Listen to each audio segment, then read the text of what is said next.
नमस्कार, good morning, सत श्री अकाल। हम मुगलों का इतिहास पढ़ रहे हैं। मुगलों का इतिहास में औरंगजेब तक हमने किया सारा, और औरंगजेब के बाद जो एक युग शुरू होता है वो भी मुगलों का युग है, मुगल ही है, लेकिन उन्हें हम उत्तरकालीन मुगल कहते हैं, लेटर मुगल्स कहते हैं। उत्तरकालीन मुगल या later Mughals, they are part of Mughal dynasty, no doubt in that, लेकिन इसे अलग से पढ़ना पड़ता है, इसे अलग से समझना पड़ता है, क्योंकि जिस प्रकार से इन्होंने शासन किया, जो 1707 से लेके उत्तरकालीन मुगल जो है वो 1707 से लेके 1857 तक चलते हैं। बहादुर शाह जफर लास्ट जो है मुगल है, हमें पता है, लास्ट मुगल एम्परर है। तो जो 150 सालों में इन मुगलों का रूल हुआ, इन मुगलों ने जो शासन किया, वो पहले 1526 से लेकर जो 1707 तक मुगल बादशाह रहे, बाबर से लेकर औरंगजेब तक, बहुत फर्क है, बहुत अंतर आ चुका था उन सब में। और 1707 से लेकर 1857 के जो मुगल हैं, उनका शासन जो था उस परिपाटी पे, उस परंपरा में बिल्कुल था ही नहीं जिस प्रकार से पहले के मुगल बादशाहों ने किया। और भारत को एक देश, एक नेशन, एक राष्ट्र बनाने में जो एक भूमिका अदा की थी पूर्ववर्ती मुगलों ने, बाबर से लेकर औरंगजेब तक, वो साम्राज्य कहीं ना कहीं उत्तरकालीन मुगलों के टाइम पे छिन्न भिन्न हो गया था, डिसइंटीग्रेट होता जा रहा था। और 1857 में तो जब बहादुर शाह जफर को रंगून भेज दिया गया, तब तक मुगल वंश की परंपरा बिल्कुल ही समाप्त हो चुकी थी। इतनी जल्दी किस प्रकार से इन उत्तरकालीन मुगलों के युग में मुगल साम्राज्य समाप्त हुआ, खत्म हुआ, हम इसे समझेंगे। उम्मीद करता हूं कि ये लेक्चर्स आपको लाभ दे रहे हैं, आपको फायदा हो रहा है इन लेक्चर से। और अगर आप इन लेक्चर से फायदा उठा पा रहे हैं, हिस्ट्री को अच्छी तरह से समझ पा रहे हैं, तो चैनल को जरूर सब्सक्राइब कर दें। History by Rakesh Baba. Continue करते हैं हम। The topic is later Mughals या उत्तरकालीन मुगल। और एक बात और याद रखनी है हमें कि उत्तरकालीन मुगलों का जब हम टॉपिक पढ़ते हैं, तो ये सफर जो है ये मध्यकालीन भारत से आधुनिक भारत तक का है। ठीक है, मध्यकालीन भारत कहीं ना कहीं खत्म हो रहा है। हम जो ये डिमार्केशन करते हैं, जो क्रोनोलॉजी करते हैं टाइम के अकॉर्डिंग, तो वो 3 प्रकार की है। एंशिएंट इंडिया है, मिडिएवल इंडिया है, मॉडर्न इंडिया है। तो जो ये लेटर मुगल्स का चैप्टर है, लेटर मुगल्स का पार्ट है, मुगलों को हमने मध्यकालीन भारत में पढ़ा, मध्यकालीन भारत का हिस्सा समझा उसे। और लेकिन जो उत्तरकालीन मुगल है उसे हम बेसिकली मॉडर्न इंडिया का पार्ट मानते हैं, आधुनिक भारत का पार्ट मानते हैं, आधुनिक इतिहास का पार्ट मानते हैं, क्योंकि ब्रिटिश लोग भी जो है, उनका आगमन जो है वो भारत में हो चुका है लेटर मुगल्स के आने से पहले ही, और उनका प्रभाव जो है वो बहुत बढ़ता जा रहा था। और इस पीरियड को हिस्टोरियंस ने अपनी सहूलियत के लिए मॉडर्न इंडिया का नाम दिया है। तो ये भी एक चीज देखने लायक है, समझने लायक है कि पढ़ हम मुगल रहे हैं, डायनेस्टी मुगल्स की चल रही है, मुगल वंश को ही पढ़ेंगे, मुगल वंश को समझेंगे, लेकिन उत्तरकालीन मुगल जो है उसे हम बेसिकली मॉडर्न इंडिया का हिस्सा मानते हैं, आधुनिक भारत का हिस्सा मानते हैं। तो शुरू करते हैं। और इसके साथ ही एक चीज और देखनी है, एक पॉइंट जो बड़ा इंपॉर्टेंट हो जाता है इन 150 सालों में, इन 150 वर्षों में, जो एक मुख्य विशेषता रही है वो ये है कि ये एक साजिशों का दौर रहा है, एरा ऑफ कॉन्स्पिरेसीज। जो ये 150 वर्ष रहे हैं, ये कभी लगा ही नहीं कि ये पूर्ववर्ती मुगलों का दौर है। ऐसा नहीं है कि पूर्ववर्ती मुगलों के दौर में साजिशें नहीं होती थी या किसी प्रकार की कोई कॉन्स्पिरेसी नहीं होती थी, कॉन्स्पिरेसी तो चलती रहती थी, लेकिन उसके साथ साथ एक अच्छे प्रशासन की तरफ भी ध्यान दिया गया था। एक विस्तृत साम्राज्य खड़ा रहे, छिन्न भिन्न ना हो जाए, इसकी तरफ भी पूरा ध्यान दिया गया था। लेकिन ये बात हमें उत्तरकालीन मुगलों के युग में कहीं पर भी नजर नहीं आती। लेटर मुगल्स के टाइम ये बात बिल्कुल भी नजर नहीं आती। तो सबसे पहले हम बात करेंगे बहादुर शाह फर्स्ट। औरंगजेब की डेथ के बाद, औरंगजेब की मृत्यु के बाद, जो उत्तरकालीन मुगलों में पहला मुगल बादशाह बाबर है, लेकिन उत्तरकालीन मुगलों में पहला बादशाह बहादुर शाह प्रथम। मूल नाम मुअज्जम, औरंगजेब का बेटा। औरंगजेब के 3 बेटे थे, मुअज्जम, आजम और कामबख्श। तो मुअज्जम जो है, मुअज्जम ही बहादुर शाह प्रथम के नाम से बादशाह बनता है। और कामबख्श और आजम को बीजापुर और जजाऊ के युद्धों में हरा के मार दिया जाता है। मैं एक बार रिपीट कर रहा हूँ कि आजम को जजाऊ के युद्ध में और काम बख्श को बीजापुर के युद्ध में दक्षिण भारत में हराकर खत्म कर दिया जाता है और मुअज्जम जो है वो बहादुर शाह प्रथम के नाम से यहाँ पर रूलर बनता है। 1707 से लेकर 1712 का इसका युग है। और हमें ये याद रखना है यहाँ पर कि औरंगजेब के समय, औरंगजेब की मृत्यु से कुछ वर्ष पहले जाटों का, सतनामियों का और सिखों का रिवोल्ट जो है, विद्रोह जो है वो शुरू हो चुका है। सिख भी पावरफुल हो चुके हैं। गुरु गोबिंद सिंह जी ने खालसा पंथ की स्थापना कर दी और उनके साथ मुगलों के साथ संघर्ष चलता है। इसी प्रकार से सतनामियों का रिवोल्ट भी चलता है और जाटों का रिवोल्ट भी चल रहा है और भी बहुत सारे क्षेत्र जो है वो रिवोल्ट पे आ जाते हैं। तो बहादुर शाह प्रथम, बहादुर शाह वन जब मुगल एम्परर बना तो उसकी क्या स्थिति है या वो क्या चाहता है, वो किस प्रकार से इसे टैकल करता है। तो हमें ये याद रखना है कि बहादुर शाह प्रथम ने शासक बनते ही पॉलिसीज अपनी चेंज कर दी। जो पॉलिसीज कन्फ्रंटेशन की थी, जो रिवोल्ट्स हो रहे थे, तो बहादुर शाह प्रथम के मन में था कि इस पॉलिसी को चेंज करके औरंगजेब के बिल्कुल विपरीत नीति का अनुसरण किया जाए। रिलीजियस पॉलिसी भी टॉलरेंट बनाई, रिलीजियस पॉलिसी भी सहिष्णुता वाली बनाई और सिखों के साथ भी रिलेशन उसने फ्रेंडली कायम किए। हमें पता है कि गुरु गोबिंद सिंह जी दक्षिण भारत गए, जब उनकी मृत्यु होती है गुरु गोबिंद सिंह जी के, वो नांदेड़ में थे, तो वो अकेले नहीं थे, वो बहादुर शाह प्रथम के इन्विटेशन पर ही दक्षिण भारत गए थे। बहादुर शाह प्रथम ने उन्हें मनसब भी प्रदान की, एक ओहदा प्रदान किया गुरु गोबिंद सिंह को और फ्रेंडली रिलेशन स्थापित किया और ये कहा कि अब सिखों के साथ संघर्ष नहीं होगा। ये एक एग्जाम्पल दिया आपको कि किस प्रकार से बहादुर शाह प्रथम रिकॉन्सिलिएशन की नीति में आ गया था ताकि वो मुगल साम्राज्य को बचा के रख सके और ज्यादा आगे तक बढ़ा सके। ऐसा हो नहीं पाया, वो हम आगे जाकर देखेंगे। So this was Bahadur Shah first. उसके बाद हम बात करते हैं जहांदार शाह की। जहांदार शाह 1712 में रूलर बनता है, शासक बनता है और जहांदार शाह को शासक बनाने में एक बड़ा हाथ था जुल्फिकार खान का। Zulfikar Khan was an Irani noble. Zulfikar Khan एक ईरानी नोबल था जो मौजूद था उसके दरबार में, जहांदार शाह के दरबार में। और इस टाइम उत्तरकालीन मुगलों के काल में किंग मेकर ज्यादा पावरफुल होते जा रहे थे, किंग नहीं। किंग मेकर ज्यादा पावरफुल, ज्यादा ताकतवर होते जा रहे थे, किंग नहीं। और जुल्फिकार खान जो है एक एग्जाम्पल है किंग मेकर की कि उसने अपने स्वार्थ के लिए, अपने हित के लिए जहांदार शाह को आगे बढ़ाया और जहांदार शाह को किंग बनाया। तो ज्यादा लंबा समय नहीं है जहांदार शाह का, 1712 से 1713 एक साल का ही समय जो है जहांदार शाह के पास है। और जहांदार शाह को इतिहास में इतिहासकारों ने कई बार मूर्ख लंपट जो है वो भी कहा है, उसके नाम से भी कहा है। जैसे बहादुर शाह प्रथम को मैं यहाँ पे लिख देता हूँ, बहादुर शाह प्रथम को शाह ए बेखबर भी कहा जाता था। शाह ए बेखबर जो है वो भी कहा गया था कि उसे कोई खबर नहीं थी किस प्रकार से शासन करना है। और उसी प्रकार से जहांदार शाह को मूर्ख लंपट कहा गया। तो इससे हमें आइडिया लग रहा है, एक अंदाजा लग रहा है कि उत्तरकालीन मुगलों की प्रेस्टीज जो है, प्रतिष्ठा जो है वो कम होती जा रही थी, वो कम होनी शुरू हो चुकी थी। तीसरे नंबर पे आता है फारुख सियार। फारुख सियार जो है 1713 से 1719 तक इसका रूल है, इसका शासन है।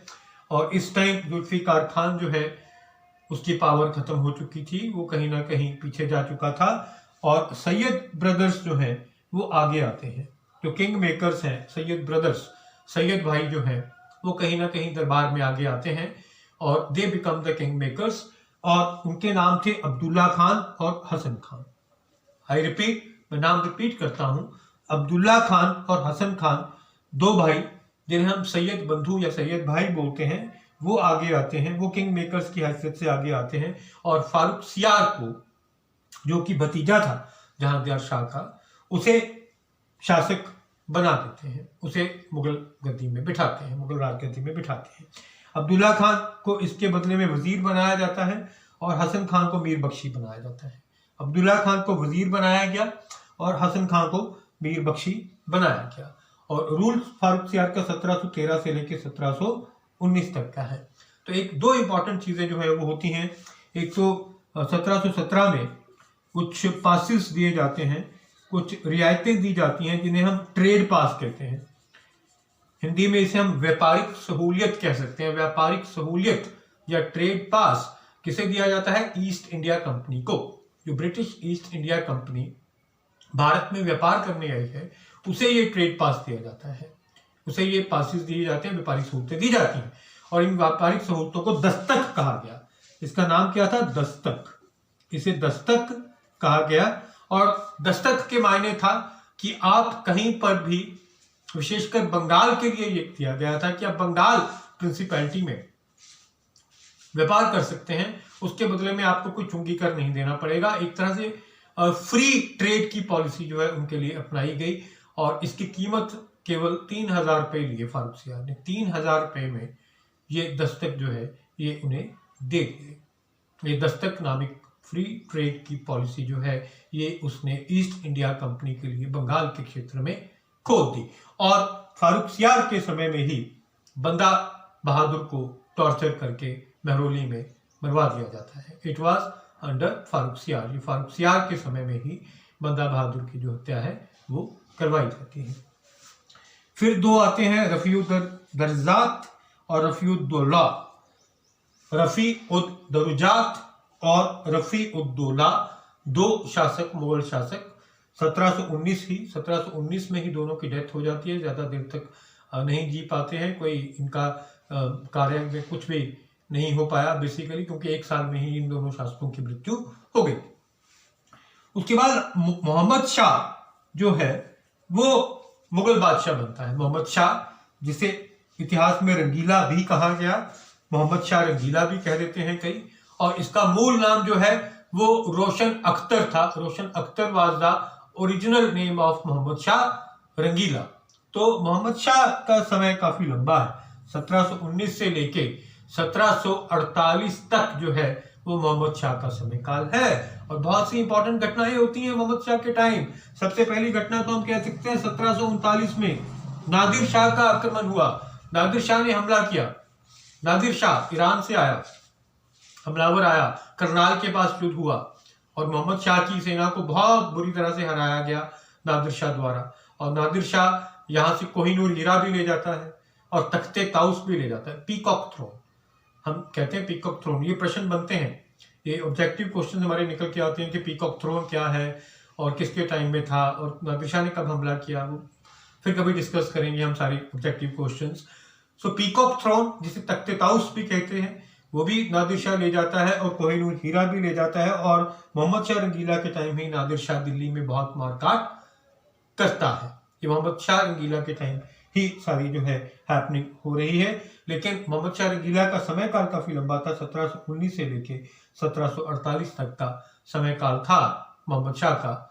और नादिर शाह के हमलों से ये जो मुगल साम्राज्य का पतन हो रहा है वो अग्रसर और हो जाता है और ज्यादा उसकी स्पीड बढ़ जाती है। एक्सेलेटर जो है वो दब जाता है, हम ये कह सकते हैं। तो लेटर मुगल्स का टॉपिक जो है वो हमारा शुरू हुआ है। तो लेटर मुगल्स को हम डिस्कस कर रहे हैं। तो आगे हम डिस्कस करते हैं। मैं यहाँ पे लिखता हूँ मोहम्मद शाह के बाद अहमद शाह आता है। मोहम्मद शाह के बाद जो रूल शुरू होता है वो अहमद शाह का है। अहमद शाह बनता है रूलर। यहाँ पर I am writing here, Mohammad Shah के बाद अहमद शाह बना। अहमद शाह ने 1748 से 1754 तक रूल किया। और इम्पॉर्टेंट चीज जो यहाँ पर हो रही है वो एक और अहमद शाह लिख रहा हूं, अहमद शाह अब्दाली का हमला। नादिर शाह के बाद एक और हमलावर आया, अहमद शाह अब्दाली आया, अफगान हमलावर। उसका हमला शुरू हो चुके हैं। 7 बार आक्रमण किया अहमद शाह अब्दाली ने और ये अहमद शाह के टाइम पे हुए। अहमद शाह अब्दाली ने रूल किया। अहमद शाह का रूल 1748 से 1754 तक का है और उसके काल में ये अहमद शाह अब्दाली जो है वो हमले कर रहा है और पंजाब और दिल्ली के आसपास के एरिया को बिल्कुल खत्म कर रहा है। और अहमद शाह के बाद जो रूलर बन रहा है आलमगीर II, 1754 से 1758। और उसके बाद जो रूलर बन रहा है शाह आलम II, 1758 से 1806 और उसके बाद जो रूलर बन रहा है अकबर टू 1806 से 1837 तक, और उसके बाद जो रूलर बन रहा है last ruler last Mughal emperor Bahadur Shah Zafar उसका तकल्लुस है। बहादुर शाह टू भी कह सकते हैं, बहादुर शाह टू रूलर बना, शासक बना, और जफर उसका तकल्लुस था क्योंकि वो शायर था बहुत बड़ा। तो आलमगीर टू 1758 तक, 1754 से लेकर 1758 तक। और इंपॉर्टेंट चीज क्या हो रही है, बैटल ऑफ प्लासी का युद्ध हो रहा है। यहाँ पर प्लासी का युद्ध जो है वो 1757 में हुआ, और उसके बाद शाह आलम टू बना 1758 से लेकर 1806 तक इसका रूल है। 1758 से 1806 तक इसका रूल है। और अकबर टू 1806 से 1837 तक। तब शाह आलम टू 1758 से 1806 तक ये रूल जो है इसका है। और यहाँ पर 1764 में बैटल ऑफ बक्सर हुआ है। यहाँ पर बैटल ऑफ बक्सर इंपॉर्टेंट है, ईस्ट इंडिया कंपनी और मीर कासिम के मध्य। और 1757 में यहाँ पर जो बैटल हुआ है, यहाँ पे बैटल किसके मध्य हुआ, ईस्ट इंडिया कंपनी और सिराजुद्दौला, बंगाल का नवाब सिराजुद्दौला और ईस्ट इंडिया कंपनी के मध्य ये हुआ। और यहाँ पर हमें ये याद रखना है, आलमगीर टू के टाइम 1754 से 58 के बीच में 4 प्रिंसिपैलिटीज अलग हो गई थी, इंडिपेंडेंट हो गई थी। अवध अलग हो गया सादत खां के अंडर, अवध अलग हुआ सादत खां के अंडर। निजामुल मुल्क चिनक्लिच खां के अंडर हैदराबाद अलग हो गया, हैदराबाद अलग हुआ, छूट गया मुगल साम्राज्य से। किसके अंडर, निजाम उल मुल्क चिनक्लिच खान के अंडर। इसी प्रकार से हैदराबाद अलग हो रहा है, अवध अलग हो रहा है, बंगाल अलग हुआ मुर्शिद कुली खान के अंडर बंगाल भी अलग हो जाता है, और कर्नाटक अलग हुआ सादतुल्ला खान। तो 4 प्रिंसिपैलिटीज यहाँ पर आलमगीर टू के टाइम इंडिपेंडेंट हो रही हैं। मैं रिपीट कर रहा हूँ, अवध, बंगाल, कर्नाटक और हैदराबाद, ये चारों अलग होती हैं। हैदराबाद निजाम उल मुल्क चिनक्लिच खान, बंगाल मुर्शिद कुली खान, अवध सादत खान, कर्नाटक सादतुल्ला खान। फिर अकबर टू आया, अकबर टू 1806 से 37 तक है। तो 1833 में राम मोहन रॉय को राजा की उपाधि जो है वो अकबर टू ने दी और इन्हें इंग्लैंड भेजा, वहीं पे उनकी डेथ होती है। राजा राम मोहन रॉय की डेथ इंग्लैंड में होती है 1833 में ब्रिस्टल नामक नगर में, ठीक है। और भेजा गया था कि आप मेरी पेंशन के बारे में बात करके आए, पेंशन बढ़ाने की बात करें। जो क्वीन द्वारा पेंशन दी जा रही थी अकबर टू को, उसको बढ़ाने के लिए राम मोहन रॉय को भेजा गया था और राजा की उपाधि भी दी गई।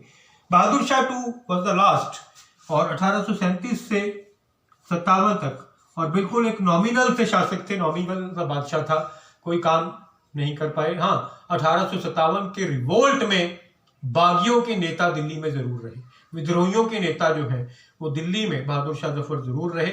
बहादुर शाह जफर को हम एक शायर के रूप में भी याद करते हैं, और हमें पता है कि इन्हें रंगून भेज दिया गया और रंगून में इनकी डेथ होती है, वहीं पर इन्हें दफनाया गया था। और इस प्रकार मुगल साम्राज्य का जो है वो अंत होता है। और ये उत्तरकालीन मुगलों का टॉपिक हमने किया। उम्मीद करता हूं कि आप अच्छी तरह से समझ पाए होंगे। और टेक अवे क्या है, टू सम अप हम ये कह सकते हैं कि उत्तरकालीन मुगलों का जो 150 वर्षों का रूल रहा, शासन रहा, उसमें जो पहले मुगलों ने प्रतिष्ठा कायम की थी अपने साम्राज्य से, अपने प्रशासन से, वो प्रतिष्ठा कहीं ना कहीं बिल्कुल इन 150 वर्षों में डूब गई थी, खत्म हो गई थी। This is take away from this lecture. Kindly subscribe history by Rakesh Baba. Thank you very much.